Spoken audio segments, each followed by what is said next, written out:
Hello എല്ലാവർക്കും നമസ്കാരം. എല്ലാവർക്കും നമ്മുടെ പുതിയൊരു വീഡിയോയിലേക്ക് വളരെ വലിയൊരു സ്വാഗതം. കുറേ ഗ്യാപ്പിന് ശേഷം ഞാൻ വീണ്ടും വീഡിയോ ആയിട്ട് വന്നിട്ടുണ്ട് കേട്ടോ.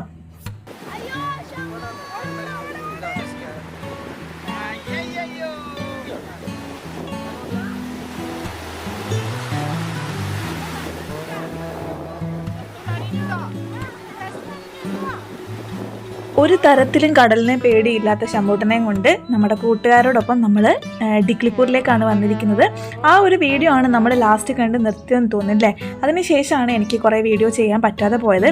എന്ന് കരുതി നമ്മൾ സേവ് ചെയ്ത് വെച്ചിരിക്കുന്ന വീഡിയോ മെമ്മറീസ് ഒന്നും നമുക്ക് കളയാൻ പറ്റില്ലല്ലോ. അപ്പോൾ രശ്മി ചേച്ചി ആൻഡ് ടീം ആൻഡ് സ്വപ്നേച്ചി ആൻഡ് ടീം ഇവരുടെ കൂടെയാണ് നമ്മൾ ഡിഗ്ലിപ്പൂരിലേക്ക് പോകുന്നത്. അതിൻ്റെ മെയിൻ ഹൈലൈറ്റ് എന്ന് പറഞ്ഞാൽ നമ്മുടെ റോസ് ആൻഡ് സ്മിത്ത് ഐലൻഡാണ്. അതായത് ട്വിൻ ഐലൻഡ് എന്ന് പറയുന്ന ഐലൻഡാണ്. ആൻഡമാനിലെ വൺ ഓഫ് ദ ഫേമസ് ഒരു ഐലൻഡാണ് ഡിഗ്ലിപ്പൂരിലെ. അപ്പോൾ നമുക്ക് എന്തായാലും നമ്മൾ ഫോട്ടോസും പിക്ചേഴ്സും ഒക്കെ കണ്ടിട്ട് നമുക്ക് പോകണം കാണണം എന്ന് ഭയങ്കര ഒരു എക്സൈറ്റഡ് ആയിട്ടിരുന്ന ഒരു സ്ഥലമാണ് കേട്ടോ. പക്ഷേ കുറച്ച് ദൂരമാണ്, ഒരു 100-300 കിലോമീറ്റർ ദൂരെയാണ് നമ്മൾ നിൽക്കുന്നിടത്തു നിന്ന്. നമുക്ക് നമ്മുടെ പ്രൈവറ്റ് വെഹിക്കിളിൽ പോകുന്നത് കുറച്ച് റിസ്ക് ആണ്. അതേപോലെ 2 വീലറൊന്നും അലൗഡ് അല്ല. 4 വീലർ ആണെങ്കിൽ പോലും കുറച്ച് ഹെവി വെഹിക്കിളിൽ മാത്രമേ പോകാൻ പറ്റുള്ളൂ. ജങ്കാറിൽ കയറിയിട്ട് പോകേണ്ടി വരും. അപ്പോൾ അതുകൊണ്ടൊക്കെയാണ് നമ്മളൊരു വണ്ടി ഹയർ ചെയ്തിട്ട് അങ്ങനെ പോകാമെന്ന് വിചാരിച്ചത്. അപ്പോൾ നമ്മൾ ഡിസംബർ 24-ന്, അതായത് നമ്മുടെ പരിപാടി റോസ് ആൻഡ് സ്മിത്ത് നമ്മൾ പ്ലാൻ ചെയ്തതിൻ്റെ തലേദിവസം നമ്മൾ റൂം എടുത്തു. നമ്മൾ ബാറാട്ടാങ്കൊക്കെ പോയിട്ടാണ് ഇവിടെ വന്നത്. പഴയ വീഡിയോ ഒന്ന് കണ്ടു നോക്കണം കേട്ടോ. നമ്മളെല്ലാവരും നമ്മൾ വീട്ടിൽ നിന്ന് കൊണ്ടുവന്ന ഡിന്നറും കാര്യങ്ങളും എല്ലാം ഉണ്ടായിരുന്നു. നമ്മൾ ഫുഡൊക്കെ ആയിട്ടാണല്ലോ വന്നത്. അതെല്ലാം കഴിച്ചു. അതിനുശേഷം നമ്മൾ വാട്ടർമെലണൊക്കെ കട്ട് ചെയ്ത് ഇങ്ങനെ പുറത്ത് വന്ന് കുറച്ച് റിലാക്സ് ആയിട്ട് ഇത്രയും ദൂരം യാത്ര ചെയ്ത് വന്നതിൻ്റെ ക്ഷീണമൊക്കെ മാറ്റാനായിട്ട്, പിന്നെ നമ്മൾ കൊണ്ടുവന്ന സാധനങ്ങളെല്ലാം തീർക്കുകയും വേണമല്ലോ. ഇതെല്ലാം ചോന്നുകൊണ്ട് നമുക്ക് പിന്നെയും പോകാൻ കഴിയില്ലല്ലോ. അപ്പോൾ നമ്മളങ്ങ് പ്ലാൻ ചെയ്തു നമുക്കിതെല്ലാം അങ്ങ് തീർത്തേക്കാൻ. അങ്ങനെ നമ്മൾ കൊണ്ടുവന്ന കാര്യങ്ങളൊക്കെ കഴിച്ച് ഭയങ്കര ആക്റ്റീവാണ് കുട്ടികളൊക്കെ.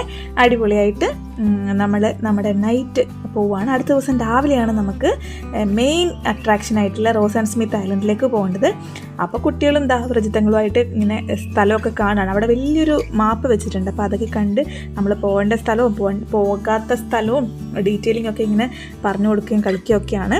അപ്പോൾ മെയിൻ കാര്യം എന്താ വെച്ചാൽ, നാളെ എൻ്റെ ബർത്ത്ഡേ ആണ്, ഡിസംബർ 25-ന് ക്രിസ്മസിൻ്റെ അന്ന് ഞങ്ങൾ റെഡും ഒക്കെ ഇട്ട് ഇറങ്ങി. കാരണം തലേദിവസം ക്ഷീണമായതുകൊണ്ട് ഞാൻ ഉറങ്ങാൻ പോകാമെന്ന് പറഞ്ഞ് കിടന്നിരുന്നു. പക്ഷേ എനിക്കറിയില്ലായിരുന്നു ഇവരിങ്ങനെ ഒരു പ്ലാനിങ് ഉണ്ട് എന്നുള്ള കാര്യം. അപ്പോൾ അവർ എപ്പോഴും എൻ്റെ ബർത്ത്ഡേക്ക് എനിക്ക് ഏറ്റവും ഫേവറേറ്റ് ആയിട്ടുള്ള പ്ലം കേക്ക് തന്നെയാണ് കിട്ടൽ. അപ്പോൾ അവരിത് കരുതിയിട്ടുണ്ടെന്ന് എനിക്കറിയില്ലായിരുന്നു. അങ്ങനെ കേക്ക് കട്ടിംഗ് ഒക്കെ രാവിലെ നമ്മൾ റെഡി ആയിട്ട് ഇറങ്ങാൻ നേരമാണല്ലോ. കേക്ക് കട്ടിംഗ് ഒക്കെ അവിടുന്ന് സർപ്രൈസ് ആയിട്ട് കഴിഞ്ഞ് കുട്ടികൾ ഗിഫ്റ്റൊക്കെ തന്നു. എനിക്ക് ഭയങ്കര സന്തോഷം തോന്നി. ഈ ഒരു ട്രിപ്പിലും നമ്മളെ കുറേ സാധനങ്ങളൊക്കെ വലിച്ചു കെട്ടി എടുത്ത് കൊണ്ടുവന്നിട്ടാണല്ലോ ട്രിപ്പൊക്കെ പോവുക. അപ്പോൾ അതിലും നമ്മളെ കരുതുന്നു, നമുക്ക് വേണ്ടി സമ്മാനങ്ങൾ, കുഞ്ഞു കാര്യങ്ങൾ ഒളിപ്പിച്ച് വെക്കുന്നു എന്നൊക്കെ കാണുമ്പോൾ എനിക്ക് ഭയങ്കര സന്തോഷം തോന്നി കേട്ടോ. പിന്നെ നമുക്ക് ഏറ്റവും പ്രശ്നം ഉണ്ടായിരുന്നത് ഡിഗ്ലിപ്പൂരിൽ ഫുഡിനാണ്. നമ്മളൊക്കെ ഹോംലി ഫുഡ് മാത്രം ഇഷ്ടപ്പെടുന്ന ആൾക്കാരാണ്. അപ്പം നമുക്ക് കിട്ടിയ ഫുഡ് ഫ്രഷ് ആയിരുന്നു. പക്ഷെ നമ്മൾ വിചാരിച്ചത്ര ഒരു സുഖം ഉണ്ടായില്ല. കുറച്ച് ചപ്പാത്തിയൊക്കെ കുറച്ച് കട്ടിയായിരുന്നു. ബാക്കി കറിയും ടേസ്റ്റും ഇതെല്ലാം ബാക്കിയെല്ലാം അടിപൊളിയായിരുന്നു. അപ്പം നമ്മൾ ഫുഡൊക്കെ കഴിച്ചതിന് ശേഷം വീട്ടിലേക്ക് വിളിച്ചപ്പോൾ അവരവിടെ എൻ്റെ ബർത്ത്ഡേക്ക് കേക്ക് കട്ട് ചെയ്യുന്നുണ്ട് കേട്ടോ. അതെല്ലാം കഴിഞ്ഞിട്ട് നമ്മൾ ടിക്കറ്റ് എടുക്കാൻ പോവുകയാണ്. അപ്പോൾ ഏത് ചെറിയ ബോട്ടുകളിൽ പോകണമെങ്കിലും മിനിമം ആൾക്കാരുടെ എണ്ണം 10 നമ്മൾ കഴിഞ്ഞ ദിവസം ബാരട്ടാങ്ക് പോയ വീഡിയോയിൽ പറഞ്ഞിരുന്നില്ലേ, നമ്മൾ 6 പേര് പോയതുകൊണ്ട് വേറെ 4 പേരടങ്ങുന്ന ഒരു ഫാമിലിയെ കൂടെ നമ്മൾ കൂടെ കരുതേണ്ടി വന്നു. പക്ഷെ നമ്മളിപ്പോൾ 10 പേരുണ്ടല്ലോ. അപ്പം ശമ്പൂനും കൂടെ കൂട്ടി 10 കണക്കാക്കി നമ്മൾ അങ്ങനെയാണ് ടിക്കറ്റ് എടുക്കുന്നത്. അപ്പം നമുക്ക് നമ്മുടെ പ്രൈവറ്റ് ഒരു ബോട്ട് പോകുന്ന ഫീല് കിട്ടും. നമുക്ക് നമ്മുടെ രീതിയിൽ എൻജോയ് ചെയ്യാൻ, വർത്തമാനം പറയാം. അല്ലെങ്കിൽ ഈ ഹിന്ദി മാത്രം അറിയാവുന്നവരുടെ മുമ്പിൽ ഇരുന്ന് മലയാളം പറഞ്ഞ് നമ്മൾ നമ്മുടെ കാര്യം തന്നെ പറഞ്ഞ് ചിരിച്ചാലും ചിലപ്പോൾ അവർക്ക് അത് ഹേർട്ടാവും. അവരെക്കുറിച്ചാണോ പറയുന്നതെന്നൊരു ചിന്തയൊക്കെ വരുമല്ലോ. അത് നമ്മൾ കാര്യമാക്കേണ്ട കാര്യമില്ല. എന്നാലും അപ്പം നമ്മുടെ ഇപ്പോൾ ഈ ഒരു ആൾക്കാരുടെ എണ്ണം കറക്റ്റാണ്. നമ്മൾ 10 പേരാണ് ഉള്ളത്. കുട്ടികളെയും കൂടെ കണക്കാക്കിയിട്ടാണ് കേട്ടോ, ശമ്പൂട്ടിനെയും കൂടെ കൂട്ടിയിട്ടാണ്. അപ്പോൾ 10 പേരും പിന്നെ 2 ബോട്ട് ഓടിക്കുന്ന ആളും, അങ്ങനെ 2 പേരാണ് ഉണ്ടാവുക എക്സ്ട്രാ അതിൻ്റെ കാര്യങ്ങൾക്കായിട്ട്. അപ്പോൾ ഇത്രയും ബോട്ടുകൾ അവിടെ ഉണ്ടായിരുന്നു. നമ്മൾ ടിക്കറ്റ് എടുത്തു. നമ്മൾ ബോട്ടിലേക്ക് പോകാമെന്ന് കരുതി. ഇവിടുന്ന് കുറച്ചൊരു അരമണിക്കൂർ അടുത്ത് കുറച്ച് ദൂരമുണ്ട് നമുക്ക് അടുത്ത സ്ഥലത്തേക്ക്. അതായത് നമ്മുടെ മെയിൻ ഇതായിട്ടുള്ള നമ്മുടെ ഡെസ്റ്റിനേഷനായിട്ടുള്ള റോസ് ആൻഡ് സ്മിത്ത് ഐലൻഡിലേക്ക്. എല്ലാവരും ഭയങ്കര എക്സൈറ്റഡ് ആണ്. ഭയങ്കര ജോളി ആയിട്ടുള്ള ടീമായിരുന്നു. ഭയങ്കര സന്തോഷം തോന്നി. നമ്മൾ ഒരിക്കലും നമ്മുടെ ജീവിതത്തിലുള്ള ഒരു കാര്യം ഓർക്കൂല. മാക്സിമം എൻജോയ് ചെയ്ത് പോവായിരുന്നു. കുട്ടികളാണെങ്കിലും വലിയവരാണെങ്കിലും എല്ലാം ഭയങ്കര സന്തോഷം തോന്നി. എനിക്ക് പ്രത്യേകിച്ച് അതൊരു സ്പെഷ്യൽ ഡേ ആയിരുന്നല്ലോ. അപ്പം ഞങ്ങൾ ആ പാട്ടൊക്കെ പാടി അതുവഴി ഇങ്ങനെ കയറി ബോട്ടിൽ കയറുമ്പോൾ ഇപ്പം കണ്ടോ ഇവിടുത്തെ വെള്ളം കുറച്ച് പിങ്ക് ഷെയ്ഡുള്ള ബ്ലൂ ആണ്. ബ്ലൂ സീ ആണ് നമുക്ക് ആൻഡമാനിൽ ഏറ്റവും ഫേമസ് ആയിട്ട് നമ്മൾ പറയപ്പെടുന്ന കാര്യം. പക്ഷെ ഇവിടെ നോക്കൂ, കുറച്ച് ഡാർക്കർ ഷെയ്ഡാണ്. കാരണം ഇവിടെ ആൾക്കാർ കൂടുതലുണ്ട്, കണ്ടാമിനേഷൻ കൂടുതലുണ്ട്. അതാണ് മെയിൻ കാരണം. നമ്മൾ ഉൾക്കടലിലേക്ക് ചെല്ലുമ്പോഴത്തേക്കും അതിൻ്റെ കളറ് ലൈറ്റായിട്ട് വന്നിട്ട് റോസ് ആൻഡ് സ്മിത്തിൽ എത്തുമ്പോഴത്തേക്ക് താഴെ കൂടെ പോകുന്ന മീനുകളെ വരെ കാണാൻ പറ്റുന്ന അവസ്ഥയിലുള്ള അത്രയും ട്രാൻസ്പെറൻ്റ് ആയിട്ടുള്ള, ശരിക്കും ഒരു അക്വാ ബ്ലൂ അല്ലെങ്കിൽ സം കൈൻഡ് ഓഫ് ട്രാൻസ്പെറൻ്റ് എന്ന് തന്നെ നമുക്ക് പറയാം, അങ്ങനത്തെ ഒരു വെള്ളമായിരുന്നു കേട്ടോ. ഭയങ്കര സന്തോഷം. അത്ര ആഗ്രഹിച്ചിരുന്നതാണ് ഇങ്ങനെ ഒരു സ്ഥലത്ത് ഇങ്ങനെ ഒരു കാഴ്ച കാണാനായിട്ട്. നമുക്ക് ഒരുപാടുണ്ടല്ലോ ഇതേപോലെ തന്നെ ആഗ്രഹമാണ് മഞ്ഞ് കാണാനും. ഞാൻ ഒരിക്കലും പോയിട്ടുണ്ട് കേട്ടോ, നമ്മൾ കോളേജിൽ പഠിക്കുന്ന സമയത്ത് കുളുമണാലിയൊക്കെ പോയിട്ടുണ്ട്. പക്ഷേ നമുക്ക് ആ ഒരു സിറ്റുവേഷൻ അല്ലല്ലോ. ഇപ്പോൾ കുറച്ചും കൂടി എൻജോയ് ചെയ്യാൻ പറ്റും എന്ന് തോന്നുന്നു. അപ്പോൾ കുറച്ച് പേടിയും കാര്യങ്ങളും ഒക്കെ ആയിരുന്നു. ഇപ്പം നമ്മൾ ലൈഫ് കുറച്ചും കൂടെ ഫ്രീ ആയൊരു ഫീലാണ് എനിക്കിപ്പം. കാരണം പ്രജ ഉണ്ടല്ലോ എല്ലാത്തിനും കൂടെ. അപ്പം അത് തന്നെയാണ് ഏറ്റവും വലിയ കാര്യം അല്ലേ. അപ്പം ആ ഒരു എക്സ്റ്റെൻഡിൽ എനിക്ക് എൻജോയ് ചെയ്യാൻ പറ്റുന്ന ഒരു ട്രിപ്പായിരുന്നു ഇതും ഇനി വരുന്ന ട്രിപ്പുകളെല്ലാം എന്ന് പ്രതീക്ഷിക്കുന്നു.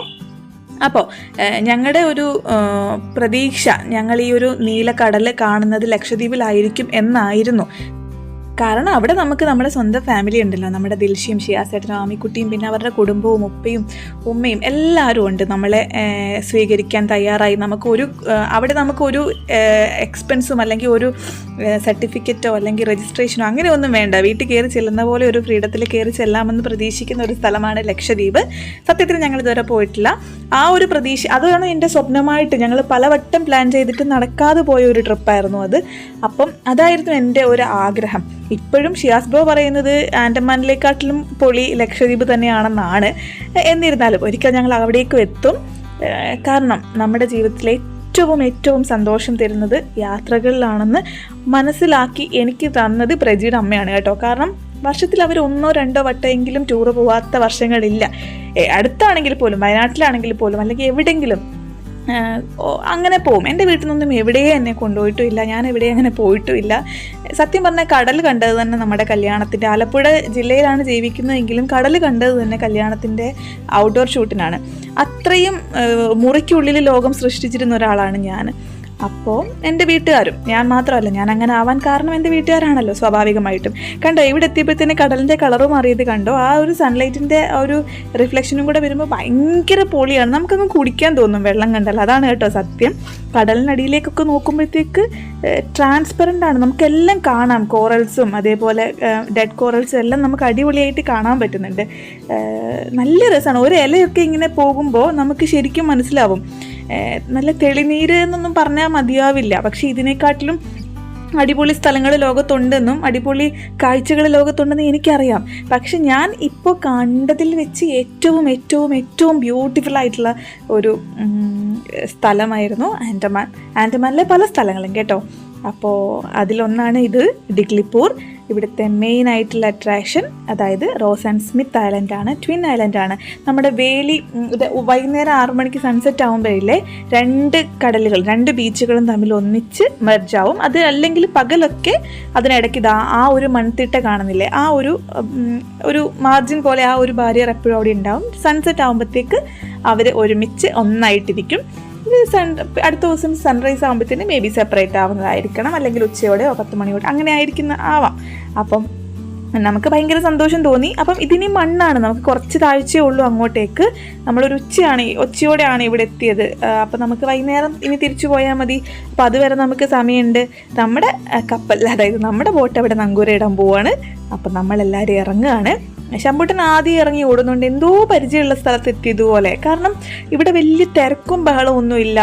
ആൾക്കാരുണ്ട്, എന്നാലും എല്ലാവർക്കും അവരവരുടേതായ പ്രൈവറ്റ് സ്പേസ് ഉള്ളൊരു ഫീലാണ്. അടിപൊളി സ്ഥലമാണ്. ഭയങ്കര എക്സൈറ്റഡ് ആണ് എല്ലാവരും. പക്ഷേ ഈ വരുന്ന വഴി നമ്മൾ ഉച്ചയ്ക്കായിരുന്നുകൊണ്ട് ബോട്ടിലിരുന്ന് ഒരു സൈഡിലിരുന്ന് എല്ലാവരുടെയും മുഖത്ത് 1/2 കിലോ ഉപ്പ് വീതമുണ്ട്. കാരണം കടൽ വെള്ളം അടിച്ചിട്ട് വെയിലും കൂടെ വരുമ്പോൾ ഇത് മുഖത്തിരുന്ന് ഒട്ടിയിട്ട് ഉപ്പിൻ്റെ ക്രിസ്റ്റൽസ് നമുക്ക് കിട്ടുന്ന പോലെ ഉണ്ടായിരുന്നു. മുഖമെല്ലാം വലിയുന്നുണ്ടായിരുന്നു. അതുകൊണ്ട് ആൻഡമാനിൽ ഏത് ബീച്ചിൽ പോകുന്നെങ്കിലും ഒരു ചാക്ക് നിറയെ സൺസ്ക്രീനുമായിട്ട് വരുന്നതായിരിക്കും ഏറ്റവും ബെറ്റർ. കാരണം നമുക്ക് ഇടയ്ക്കിടയ്ക്ക് കഴുകേണ്ടി വരും. പിന്നെ സൂര്യനങ്ങ് മാക്സിമം പ്രഭ കോരിച്ചൊരിഞ്ഞെടുക്കുന്ന സ്ഥലമാണ് ആൻഡമാൻ. അപ്പോൾ അങ്ങനെ അതുകൊണ്ട് ശമ്പൂട്ടനും ലിയോ ചേട്ടനും കൂടെ ആദ്യം ഫ്രണ്ടിൽ പോകുന്നുണ്ട്, ഞങ്ങൾക്ക് ആദ്യം എത്തണം എന്നുള്ള രീതിയിൽ. അവർ കളിച്ചെത്തി നമ്മളെല്ലാവരും അങ്ങനെ ഓരോരുത്തരായിട്ട് ചാടി ഇറങ്ങി. കുറച്ച് വെള്ളത്തിലേക്കാണ് നമ്മൾ ഇറങ്ങുക, കാരണം ബോട്ടല്ലേ, അതങ്ങനെ കരയ്ക്കത്തേക്ക് എത്തിക്കാൻ പറ്റില്ലല്ലോ. അപ്പം നമ്മൾ കുറച്ചൊന്ന് വെള്ളത്തിൽ ഇറങ്ങിയിട്ട് ഒരു 10 അടി അങ്ങോട്ട് നടന്നാൽ കരയായി. എന്നാലും നമുക്ക് പ്രശ്നം എന്താ വെച്ചാൽ നമ്മൾ ഈ കുറച്ച് ഇവിടുന്ന് കടലിൽ നിന്ന് അങ്ങോട്ട് കയറി കരയിൽ നടക്കുമ്പോൾ എല്ലാവരും താറാവ് നടക്കുന്ന പോലെയാണ് നടക്കുക. കാരണം വെള്ളത്തിലിറങ്ങിയിട്ട് നമ്മുടെ പൂഴിയില്ലേ, നമ്മുടെ തരിമണൽ, അത് ചെരുപ്പിനുള്ളിൽ കിടന്നിട്ട് ഒരഞ്ഞിട്ട് ഭയങ്കര വേദന എടുക്കും. അങ്ങനെ ഒരു സിറ്റുവേഷനൊക്കെ ഉണ്ട് കേട്ടോ. പക്ഷേ അതൊക്കെ എത്രയാണ്, വളരെ നിസ്സാരമായ കാര്യങ്ങളാണ്. നമ്മൾ ചെരുപ്പ് ഊരിയിട്ടിട്ട് അങ്ങ് നടക്കും. അതല്ലേ അടിപൊളി. അപ്പോൾ നമ്മുടെ കപ്പൽ അവിടെ നങ്കൂരം ഇട്ടു. അതിനുശേഷം നമ്മൾ പുറത്തേക്ക്, അതായത് നമുക്ക് ഒരു പ്ലേസ് കണ്ടുപിടിക്കണമല്ലോ. നമ്മൾ കെട്ടുകണക്കിന് സാധനങ്ങളുമായിട്ടാണല്ലോ വന്നിരിക്കുന്നത്. നമ്മുടെ എല്ലാവരുടെയും കയ്യിൽ എപ്പോഴും ഓരോ ബാഗൊക്കെ കാണില്ല, എന്തെങ്കിലും ബേസിക് സാധനങ്ങളും പിന്നെ ഡ്രസ്സ്, വെള്ളത്തിലിറങ്ങാനുള്ള സാധനങ്ങളൊക്കെ ആയിട്ടല്ലേ വരിക. അപ്പം നമ്മൾ അതൊക്കെ ഒരു സ്ഥലത്ത് ഒതുക്കി വെച്ചിട്ട് കടലിലേക്ക് ഇറങ്ങാമെന്ന് തീരുമാനിച്ചു. അവിടെ നമുക്ക് ഇരിക്കാനുള്ള സ്പേസസ് ഒക്കെ ഉണ്ട്.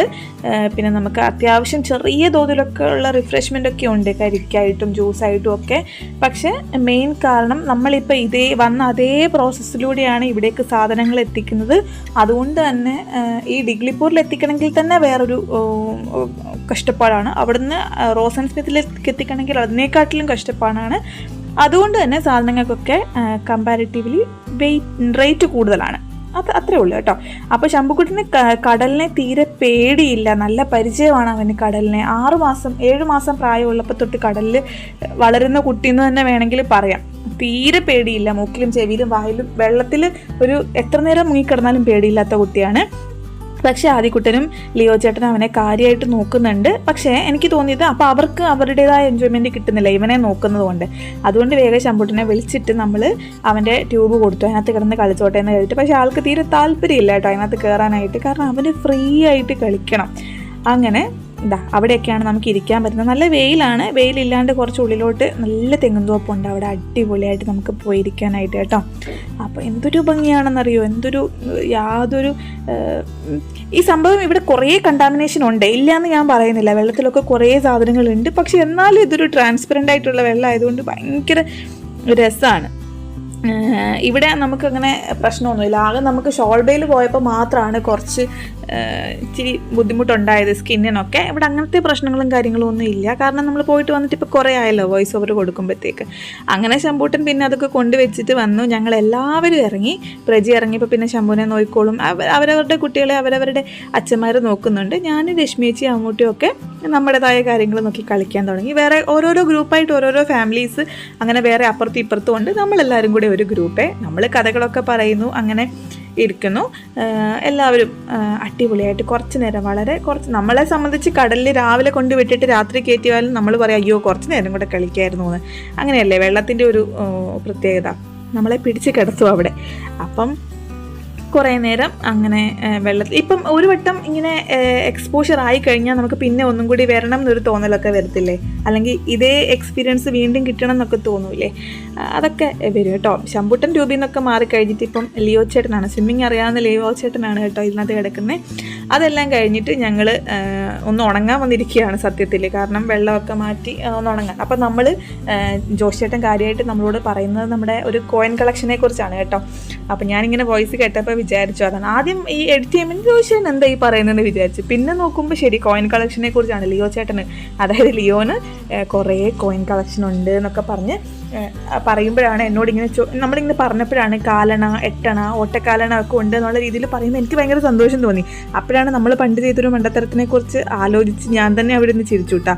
കാരണം വെല്ലിച്ചൻ്റെ മേശ, അച്ഛൻ്റെ മേശ ഒക്കെ ക്ലീൻ ആക്കുന്ന ചുമതല നമുക്കായിരുന്നു, എനിക്കും അല്ലെങ്കിൽ വെക്കേഷൻ അപ്പച്ചിമാരുടെ മക്കൾ വരുമ്പോൾ അവർക്കുമാണ്. അപ്പോൾ എനിക്ക് ഈ സംഭവം ഓട്ടക്കാലണയാണെന്ന് അറിയാവുന്നത് കൊണ്ട് തന്നെ അതൊരു ഡബ്ബയിലാണ് വെളിച്ചെണ്ണ ഇട്ടിരുന്നത്. 5 പൈസ 10 പൈസ 1 പൈസ 25 പൈസ 50 പൈസ ഓട്ടക്കാലണ അങ്ങനെ കുറേ സാധനങ്ങളൊക്കെ ഇട്ട് ഒരു ഡബ്ബയിൽ സൂക്ഷിച്ച് വെച്ചിട്ടുണ്ടായിരുന്നു.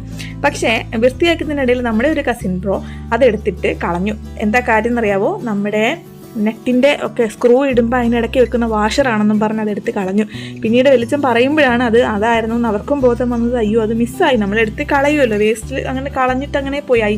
ഇപ്പോഴത്തെ പോലെ വേസ്റ്റ് ബിന്നിലൊന്നും അല്ലല്ലോ പണ്ടിടുക, അപ്പുറത്ത് പുറകിൽ അയ്യോ ഉണ്ട്, നമ്മുടെ പുറകിലത്തെ ഒരു ഉപയോഗിക്കാതെ കിടക്കുന്ന പറമ്പുണ്ട്, അങ്ങോട്ടേക്ക് വലിച്ചെറിയല്ലേ വേസ്റ്റൊക്കെ ചെയ്തുകൊണ്ടിരുന്നത്. അങ്ങനെ നമുക്കന്ന് പ്ലാസ്റ്റിക്കും കാര്യങ്ങളൊന്നും അല്ലല്ലോ വേസ്റ്റ്. അപ്പോൾ ഇതൊരു 10-20 25-26 വർഷങ്ങൾക്ക് മുമ്പത്തെ കാര്യമാണ് കേട്ടോ പറയുന്നത്. അപ്പം അങ്ങനെ അതങ്ങ് പോയി. അപ്പോൾ നമ്മൾ അവിടെ നിന്ന് കളിച്ച് നമ്മൾ കുറേ റിഫ്രഷ്മെൻ്റ് ഒക്കെ ചെയ്തതിന് ശേഷം നമ്മൾ തിരിച്ച് നമ്മുടെ ഡിഗ്ലിപൂരിലേക്ക് തന്നെ വരികയാണ്. ഭയങ്കര സന്തോഷം തോന്നി. അവിടെ നിന്ന് കുറേ ഫോട്ടോസൊക്കെ എടുത്ത് കുറേ മെമ്മറീസൊക്കെ ഉണ്ടാക്കി കുറേ സംസാരിച്ചു. അങ്ങനെ അതിനുശേഷം നമ്മൾ ഡിഗ്ലിപൂരിൽ വന്നിട്ട് നമ്മുടെ സ്റ്റേയിൽ നിന്ന് ഇനി നമ്മൾ ആ സ്റ്റേയിലേക്ക് പോവില്ല കേട്ടോ. നമ്മളെല്ലാം അടുത്ത സ്ഥലത്തേക്ക് പോവുകയാണ്. നമ്മൾ തുടങ്ങിയത് ആംകുഞ്ച് എന്നാണ്. ഫസ്റ്റ് ഇൻട്രൊഡക്ഷൻ കാണിച്ചേക്കുന്ന സ്ഥലം ആംകുഞ്ച് ബീച്ചാണ്. അവിടെ നിന്നാണ് നമ്മൾ ഡിഗ്ലിപൂരിൽ ഇവിടെ വന്ന് സ്റ്റേ ചെയ്തതും പകൽ ഇങ്ങോട്ടേക്ക് പോകുന്നതും. ഇനി ഇവിടുന്ന് നേരെ നമ്മൾ തിരിച്ചു പോവുകയാണ് രംഗത്താണ് നമ്മുടെ ഇന്നത്തെ സ്റ്റേ ഉള്ളത്. ആ വീഡിയോയും കൂടി ഇതിൻ്റെ കൂടെ ഇട്ടാൽ ഭയങ്കര ബോറാവില്ലേ? പ്രത്യേകിച്ചൊന്നും ഇല്ലെങ്കിലും ഞങ്ങളുടെ സന്തോഷമാണല്ലോ. അപ്പം അത് മെമ്മറി ആയിട്ട് തന്നെ വെക്കണം. ആ ഒരു വീഡിയോ നമുക്ക് അടുത്തൊരു വ്ളോഗായിട്ട് ഇടാം, അതല്ലേ നല്ലത്? അപ്പോൾ എത്ര കണ്ടാലും മതി വരാത്ത ആ ഒരു കടലിനുള്ളിൽ നിന്ന് അല്ലെങ്കിൽ കടലിൻ്റെ തീരത്ത് നിന്ന് ഞങ്ങൾ പോവുകയാണ്. ഇവരാണ് കേട്ടോ നമ്മുടെ കൂടെ വന്ന ഫാമിലീസ്. ഒരു മെമ്മറി ആയിട്ട് നമ്മളെല്ലാവരും കൂടെ അടിപൊളിയായിട്ടൊരു ആ റോസ് ആൻഡ് സ്മിത്ത് ജോയിൻ ചെയ്യുന്ന ഭാഗത്തുനിന്ന് ഒരു ഫോട്ടോ ഒക്കെ എടുത്ത് ഇനി ഇതൊക്കെ ഫ്രെയിം ചെയ്ത് സൂക്ഷിക്കണം എന്നാണ് എൻ്റെ ഒരു ആഗ്രഹം. അതുവരെ ഇതൊക്കെ നമ്മുടെ ഇവിടെ തന്നെ കിടക്കട്ടെ അല്ലേ? യൂട്യൂബിൽ തന്നെ കുറേ സന്തോഷമുള്ള കുറേ നിമിഷങ്ങളും കുറേ മെമ്മറീസും കുറേ ഫോട്ടോസും ഒക്കെ തന്ന ഈ ഒരു ട്രിപ്പ് ഞങ്ങൾ ഭയങ്കരമായിട്ട് എൻജോയ് ചെയ്തു. ഞങ്ങളുടെ കൂടെ വന്നവർ എൻജോയ് ചെയ്തു. അപ്പോൾ ഇവിടുന്ന് നമ്മൾ അടുത്ത വർഷം പോയി കഴിയുമ്പോഴാണല്ലോ ഇതൊക്കെ മിസ് ചെയ്യുക. അപ്പോൾ ഒക്കെ കാണാൻ വേണ്ടി എടുത്ത് വെച്ച വീഡിയോ ആണ്, നിങ്ങളെ കൂടെ ഷെയർ ചെയ്തു എന്നുള്ളൂ കേട്ടോ. അപ്പോൾ ഇങ്ങനത്തെ വീഡിയോസ് ഇഷ്ടമാണെങ്കിൽ, അല്ലെങ്കിൽ ഈ ഒരു വീഡിയോ ഇതല്ല കേട്ടോ നമ്മുടെ മെയിൻ കണ്ടന്റ്, ട്രാവലൊന്നും അല്ല, ഹോംലി വീഡിയോസ് തന്നെയാണ്. അപ്പോൾ ഈ ഒരു വീഡിയോ ഇഷ്ടപ്പെട്ടിട്ടുണ്ടെങ്കിൽ നമ്മുടെ ചാനലിലെ പഴയ വീഡിയോസൊക്കെ പോയി കണ്ട് സപ്പോർട്ട് ചെയ്ത്, സബ്സ്ക്രൈബ് ചെയ്യാത്തവർ സബ്സ്ക്രൈബ് ചെയ്ത്, ലൈക്ക് ചെയ്ത്, ഷെയർ ചെയ്യട്ടെ. താങ്ക്